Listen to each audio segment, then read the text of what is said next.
बारिश में गरीब ससुराल वालों ने खाए पाव भाजी। कितनी जोर से बिजली चमक रही है, मौसम भी काला कर दिया। मैं उमेश, बेटा चल, अभी भी सब्जी मंडी निकल चलते हैं, नहीं तो बारिश में फंस जाएंगे। बस बाबूजी, चाय पीकर निकल चलते हैं। रीता, चाय बनने में और कितना टाइम लगेगा? जी बस खौलने ही वाली है, छान कर दे रही हूँ। अरे चाय पानी मंडी में पी लेंगे, तुझे पता है ना बेटा, 6:30 बजे सब्जी का ट्रक आ जाएगा। अगर हम दोनों टाइम से नहीं पहुंचे तो व्यापारी दूसरे पल्लेदारों से बोरी उतरवा लेंगे, फालतू में आज की दिहाड़ी मर जाएगी। बरसात का मौसम लगने के चलते सुरेंद्र उमेश के आगे बेरोजगारी मुंहबाए हुए खड़ी हुई थी। ऐसे में घर परिवार का गुजारा चलाने के लिए दोनों मंडी में सब्जी की बोरी उतरवाते थे। लाचार भाव से बहू सबको लाल चाय देती है। अम्मी, मम्मी चाय के साथ कुछ खाने को है क्या? राजू बेटा, रात की रोटी रखी हुई है, सेक कर दूं? दोनों भाई बहन खा लेना। मुझको नहीं खानी रात की बासी रोटी, मुझको 5 रुपए दे दो, पड़ोस वाले पवन अंकल से पाव रोटी खरीद के खाऊंगा। अरे मेरा प्यारा राजा बेटा, पाव खाएगा? ये ले 5 रुपए। राजू को पाव खाने के लिए 5 रुपए मिलते देख नेहा मुंह फुला लेती है। पापा ने कल भी राजू को पाव खाने के लिए पैसे दिए थे और आज भी दिए। मुझको तो कोई भी प्यार नहीं करता इस घर में, मुझको नहीं मिलनी है चाय मम्मी। पाव खाने के लिए नेहा को रोते देख रीता का कलेजा मचल जाता है। नहीं बेटी, ऐसे रोते नहीं, राजू तुम्हारा छोटा भाई है, तू तो मेरी प्यारी सी समझदार बेटी है। मुझको भी 5 रुपए दिलवाओ पापा से। अजी 5 रुपए पड़े हो तो इसे भी दे दो। हाँ रुको, देखता हूँ। उमेश अपनी जेब टटोलता है पर उसमें से एक अठन्नी भी नहीं निकलता। रीता, मेरे पास और पैसे नहीं है, तुम पवन भाई से उधार में पाव दिलवा लाओ, मैं शाम को पैसे कटवा दूंगा। अच्छा ठीक है। चाय पीकर सुरेंद्र उमेश सब्जी मंडी चले जाते हैं। मम्मी जल्दी से चलो, नहीं तो अंकल पाव रोटी बेचने चले जाएंगे।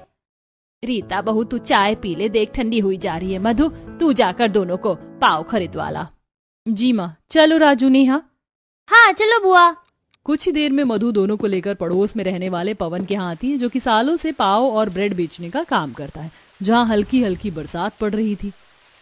संतोषी, जल्दी से ब्रेड और पाव के सारे पैकेट ले आओ, वैसे ही लेट हो गया है, 7 बजे तक सभी दुकान पर डिलीवरी देनी है। जी आ गई, ये लो 20 पैकेट ब्रेड और 30 पैकेट बंद पाव के।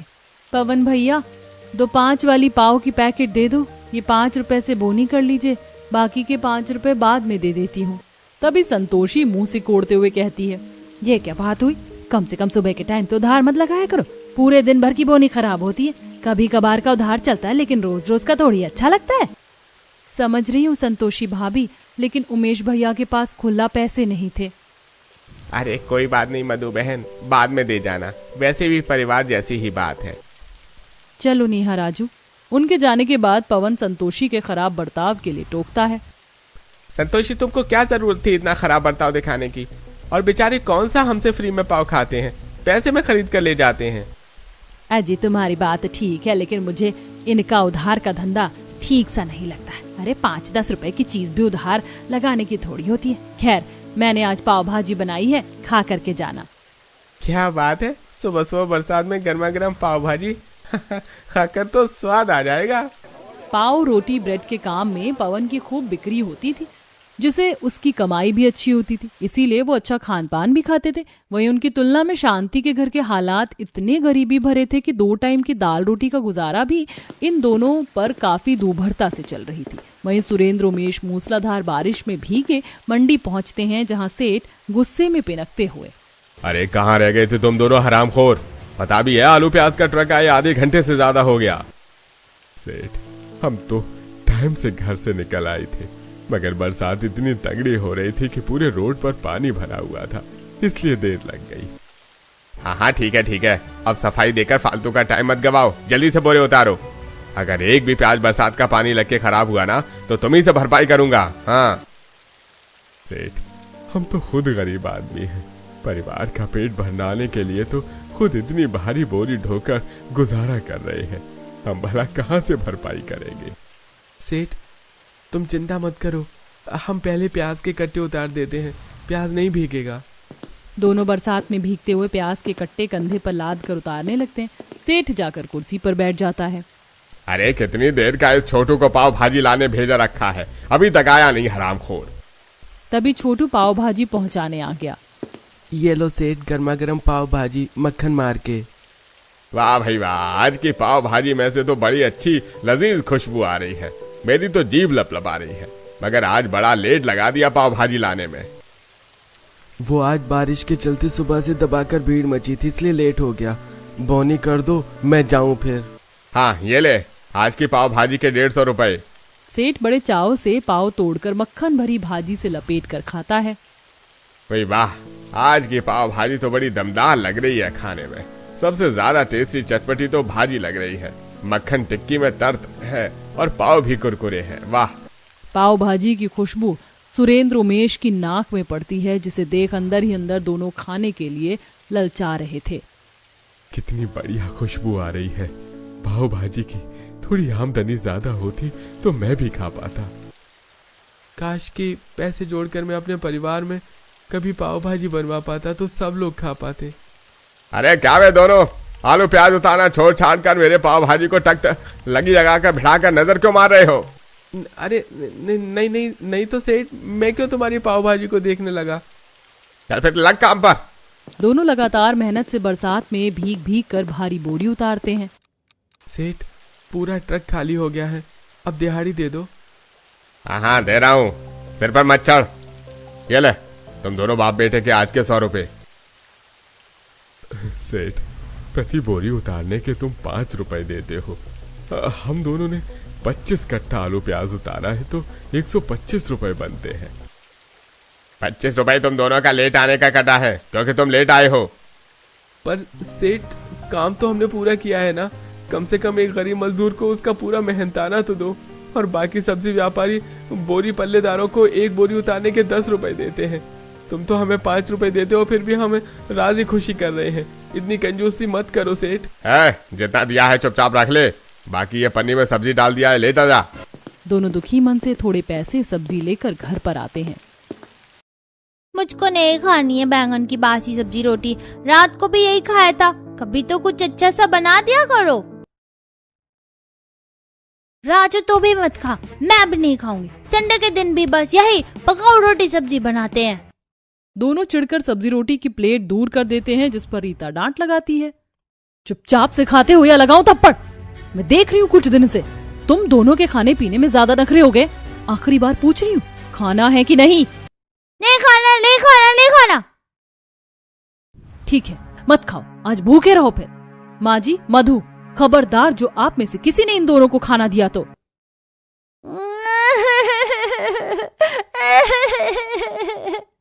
अरे भाई क्या बात है, मेरे प्यारे प्यारे पोता पोती क्यों रो रहे हैं? बहू तूने बच्चों को क्यों मारा है? अजी दोनों मार खाने वाले ही काम कर रहे हैं। बहू भी कितना झेलेगी बेचारी। जब देखो खाना खाने में आनाकानी करते, ऐसे शरीर में क्या ही अन्न लगेगा। अपनी पड़ोसन सुषमा के पोता पोती का शरीर इतना अच्छा हो रखा कि 8-10 साल के बच्चे 15-16 साल के लगते हैं, क्योंकि उन दोनों को उनके घर में अच्छा खाना मिलता है। पता है, प्रिंस नाया की दादी उनकी रोटी में घी चुपड़ के खिलाती है, दाल में मक्खन डाल के खिलाती है। हमारे घर में तो सूखी रोटी सब्जी दाल चावल बनते हैं। नेहा की बात गरीब ससुराल वालों को सोचने पर मजबूर कर देती है। उमेश की आंखें डबडबा जाती हैं। बच्चों की बात भी ठीक है, कभी तो हमें भी बच्चों को कुछ अच्छा बनाकर खिलाना चाहिए। सच में बड़े होकर जब रोज रोज की रोटी चावल खाकर हमारा मन भर गया है, तो ये तो भला बच्चे हैं बेचारे। बेटा, अभी के लिए तुम दोनों खा लो, मैं जल्दी कुछ अच्छा बनवा दूंगा। सच्ची में पापा? ठीक है, फिर हम खा रहे हैं। बेमन से दोनों इस आस में बैंगन रोटी खा लेते हैं कि कुछ अच्छा खाने को मिलेगा। समय गुजरता है। फिर एक दिन, बुआ, दादी, मैं और राजू बाहर खेलने जा रहे हैं। अच्छा ठीक है, जाओ, पर ध्यान से खेलना, ज्यादा भागा दौड़ी वाला खेल मत खेलना। बरसात के चलते बाहर काई सी जमी हुई है, चोट लग जाएगी। ठीक है दादी, हम तेज तेज नहीं भागेंगे। दोनों जैसे ही मकान में से बाहर निकलते हैं तो दोनों को बहुत ही स्वादिष्ट खुशबू आती है। हाँ, नेहा दीदी, तुमने ये खुशबू सूंघी? कितनी अच्छी आ रही है ना। लगता है कोई कुछ अच्छी चीज बना रहा है। देखो ये खुशबू प्रिंस अनाया के घर से आ रही है। तभी दोनों भी खेलने के लिए आते हैं। आज तो मैंने कुछ ज्यादा खा लिया, मैं तो पेट फटने को हो रहा है। हाँ, मगर मम्मी ने पाव भाजी कितनी टेस्टी और चटपटी बनाई थी ना। पाव भाजी का नाम सुनकर नेहा राजू ललचाते हुए पूछते हैं, पाव भाजी क्या है? कोई खाने की चीज है? ओए बुद्धू, तू ऐसे क्यों पूछ रहा है? तूने कभी पाव भाजी नहीं खाई क्या? अगर मैंने खाई होती तो तुझे थोड़ी ना पूछता। हमारे घर में दाल चावल रोटी सब्जी बनती है। वैसे क्या ये पाव भाजी खाने में अच्छी लगती है? अच्छी नहीं, बहुत अच्छी लगती है। पाव भाजी खाने में मोमोज, चाउमीन, बर्गर, पिज्जा से भी ज्यादा टेस्टी लगती है। मक्खन लपेट कर लजीज पाव और चटपटी भाजी खाकर क्या मजा आता है। मेरे मुंह में तो फिर से पानी आ रहा है। प्रिंस चटकारे लेते हुए दोनों को पाव भाजी के बारे में बताता है, जिससे दोनों के मुंह में पानी आ जाता है।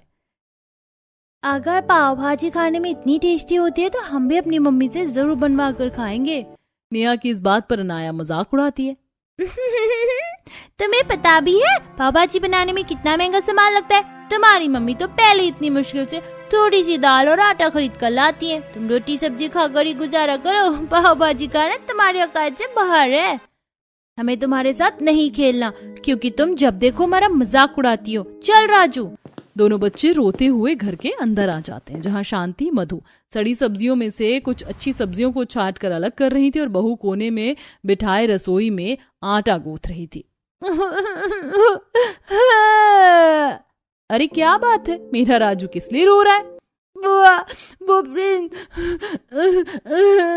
तभी शांति गुस्से में भड़क कर पूछती है, क्या किया उस प्रिंस ने? अगर आज उसने मेरे पोते को मारा होगा तो सुषमा के पोते का कान मरोड़ के नहीं आई तो शांति नहीं। जा रही हूँ अभी। माँ जी रुकिए तो सही, पहले राजू से तो पूछते हैं, पड़ोस की बात है। नेहा तू बोल, क्या हुआ? मम्मी, आज प्रिंस अनाया के घर पर पाव भाजी बना था। वो दोनों हमें खूब चिढ़ाकर बातें कर रहे थे और ये भी कहा कि हम गरीब हैं, हमारी पाव भाजी खाने की औकात नहीं है। बस यही बात है। पाव भाजी, अब ये क्या अला बला चीज है? मैंने तो नाम भी पहली बार सुना है। तभी बारिश में सर पर पन्नी ओढ़कर सुरेंद्र उमेश कुछ सब्जी लेकर खांचे में आते हैं। पाव भाजी? अरे भगवान, तुमने कहाँ से सुन लिया? हाजी, तुम्हारे पोता पोती ने खाने की हठ लगा रखी है। क्या चीज है ये पाव भाजी? माँ, आजकल बारिश में पाव भाजी की बड़ी ज्यादा बिक्री है। शादी पार्टी में लोग ज्यादा ऑर्डर पर बनवाते हैं। उसी टाइम बरसात में मोहल्ले में पाव भाजी का ठेले वाला भोपू बजाते हुए आवाज लगाता है, पाव भाजी खाओ भैया, खाना है अगर पाव भाजी तो प्रीतम के ठेले पर चले आओ। गर्मा गर्म पाव भाजी की खुशबू सूंघते हुए अड़ोसी पड़ोसी बारिश में खाने के लिए ठेले पर चले आते हैं। दादी, मुझको इस ठेले वाले की पाव भाजी खानी। इसकी पाव भाजी बहुत ही चटपटी तीखी होती है। पर प्रिंस बेटा, मैंने स्पेशल पाव भाजी बनवाया तो था घर में आज। ये ठेले वाले कोई भी चीज अच्छे से नहीं बनाते और स्वाद में अच्छी नहीं लगती। अमीर सुषमा ऐसा कहते हुए नाक चढ़ा लेती है। तभी पाव भाजी वाला मस्का लगाता है, आंटी जी, पहले मेरी चटपटी पाव भाजी टेस्ट करके तो देखो। स्पेशली बम्बई की पाव भाजी बनाता हूँ। अच्छा, तो फिर 2 प्लेट लगा दे मेरे पोता पोती के लिए। ठेले वाला सस्ती मक्खन टिक्की लगाकर फटाफट भाजी गर्म करता और पाव सेक कर देता है। दादी, अंकल की पाव भाजी बहुत टेस्टी है, आप भी खाकर देखो। हाँ, सचमुच पाव भाजी बड़ी स्वाद बनाई है। वैसे 2-4 दिन में मेरे पोते का जन्मदिन है, तो ऐसी ही चटपटी पाव भाजी बनाना कि खाने वाले उंगलियां चाटते रह जाए। बाकी चाउमीन बर्गर वाले तो बुक कर रखे हैं मैंने। अरे जी, क्यों नहीं आंटी जी, एकदम बढ़िया स्वाद की पाव भाजी बनाकर खिलाऊंगा। आप शादी पार्टी में मुझको बुक करेंगे फिर। जहाँ सब लोग चाव लेकर गर्मा गर्म पाव भाजी खा रहे थे, गरीब ससुराल वाले देख रहे थे। पापा, हमको 1 प्लेट पाव भाजी दिलवा दो ना, मैं और दीदी शेयर करके खा लेंगे। बेटा, मेरी जेब में केवल 50 रुपए हैं। कोई नहीं, मैं रेट पूछता हूँ, अगर इतने में आ गई तो दिलवा दूंगा। उमेश पाव भाजी वाले के ठेले पर आता है। उसके पैरों में कीचड़ देख सुषमा घिन खाते हुए पीछे हटती है। पता नहीं कैसे कैसे गए गुजरे गरीब लोग भी आ जाते हैं। अरे अगर कीचड़ मिट्टी से इतनी घिन आती है तो इस कच्ची कॉलोनी में घर बनवाने की क्या जरूरत थी? किसी पॉश एरिया में कोठी खरीद लेती। कुछ लोगों का हाल तो यहाँ थोथा चना बाजे घना जैसा है। मैं तुम जैसे गरीबों को मुंह लगाना पसंद नहीं करती। चलो बच्चों। लगता है सुषमा आंटी को फिर से मिर्ची लग गई। भैया पाव भाजी कितने रुपए का प्लेट दी? अरे भाई फुल प्लेट 120 रुपए दाम लगेगा। कितने प्लेट लगा दूं ये बताओ? भैया जी मेरे पास केवल 50 रुपए हैं। मेरे बच्चों का पाव भाजी खाने का बड़ा दिल है, हाफ प्लेट दे दो। पाव भाजी वाला पिनक कर उमेश की सबके सामने बेइज्जती मारता है। अरे भाई तेरे बस की नहीं है पाव भाजी खाना। इससे बढ़िया अपने बच्चों को 5-10 रुपए प्लेट की सस्ती चाउमीन खिला दे। पता नहीं कहाँ से आ जाते हैं गरीब मुंह उठाकर। नम आंखों से सर झुकाकर उमेश ठेले से चला जाता है। पूरा गरीब ससुराल घर के अंदर आता है। तभी सुरेंद्र बच्चों को पुल्हाते हुए, बच्चों इस तरह से रोते नहीं है। मैं तुम दोनों के लिए घर पर ही पाव भाजी बनवा दूंगा, ठीक है? अजी ऐसा करना, कल अपने सेठ से जो छाट माट सब्जी निकलती है लेकर के आना। मैंने देख लिया है भाजी में वही शिमला मिर्च गोभी गाजर डालता है। अगले दिन दोनों जैसे मंडी आते हैं तो सेठ नए पल्लेदारों से बोरी उतरवा रहा था। सेठ तुमने नए पल्लेदार रख लिए हैं क्या? हाँ, क्योंकि यह पल्लेदार तुम दोनों बाप बेटे से ज्यादा चुस्त हैं। अरे काम करने में और राजी खुशी से रोज के 4 रुपए बोरी उतार रहे हैं, तो मुझे तुम्हारी जरूरत नहीं है। सेठ इस तरह से हम गरीब बाप बेटे के पेट पर लात मत मारो। अरे बरसात का मौसम है, हम कैसे परिवार का पेट पालेंगे? हमारा गरीब परिवार तो भूखा मर जाएगा। सेठ मत निकालो। हाँ तो मर जाने दो भूखा। मुझे भैया अपना फायदा देखना है, समझे? नमाकों से दोनों निराश होकर बरसात में भीगते हुए घर आते हैं, जहां पड़ोसन सुषमा के पोते की बर्थडे पार्टी चल रही थी। हलवाई आंगन में पंडाल लगाकर चाउमीन मोमोज पाव भाजी बना रहे थे। वहीं दूसरी तरफ गरीब ससुराल वालों के घर का चूल्हा भी नहीं जला था। मम्मी दादी प्लीज मुझको प्रिंस की बर्थडे पार्टी में जाने दो ना। उसके यहाँ पर पाव भाजी बना है, मैं खा लूंगा। पोते को पाव भाजी खाने के लिए ललकते देखकर शांति का कलेजा निकल आता है। हे भगवान, हमारी तो सारी जिंदगी गरीबी देखते देखते कट गई। बेचारे मेरे पोते को पाव भाजी भी नहीं खिला सकते हम। दोनों खाली हाथ खांचे के अंदर आते हैं और काम छूटने की बात बताते हैं। आज की रात पूरे परिवार की भूख सोकर कटती है। अगले दिन बच्चों को भूख से मचलते देख रीता संतोषी के पास डबडबाई आंखों से कटोरा लेके आती है। भाभी मुझे थोड़ा आटा दे दो, मेरे पति और ससुर का काम छूट गया। घर में खाने को एक करने का दाना नहीं है, बच्चे तड़प रहे हैं। रीता के परिवार को इतनी गरीबी के हद से गुजरते देख संतोषी का भी दिल भर आता है। वो आटे के साथ कुछ सब्जी भी ला कर देती।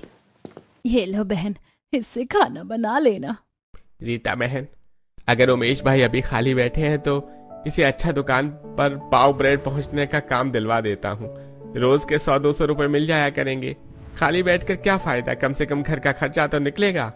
जी भैया, मैं जाकर उन्हें कहती हूँ।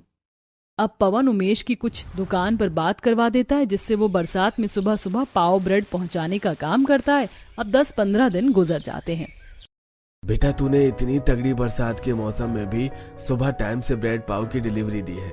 इससे मेरी भी बिक्री अच्छी हुई है, इसलिए तेरी 15 दिन की 3000 रुपए पगार ली। और ये कुछ पाव के पैकेट ले जा मेरी तरफ से तेरे लिए। बहुत बहुत शुक्रिया अंकल। उमेश दुकानदार के दिए पाव की पॉलिथिन को साइकिल के हैंडल में टांगता है और सबसे पहले बाजार से शिमला मिर्च, गोभी, गाजर, पनीर, मसाले, अमूल, बटर टिक्की सब कुछ लेकर घर आता है, जहां दोनों बच्चे खुश होकर, देख देख राजू भाई, लगता है आज हमारे घर में पाव भाजी बनेगी। पापा कितनी सारी सब्जी और पाव भी लेके आए हैं। हाँ मेरे प्यारे बच्चों, आज हम सब पाव भाजी जरूर खाएंगे। रीता सबके लिए बढ़िया सी पाव भाजी बना दो। खुशी भरे दिल से रीता सामान लेकर पाव भाजी बनाने में जुट जाती है, जिसमें सास ननद भी मदद करती हैं।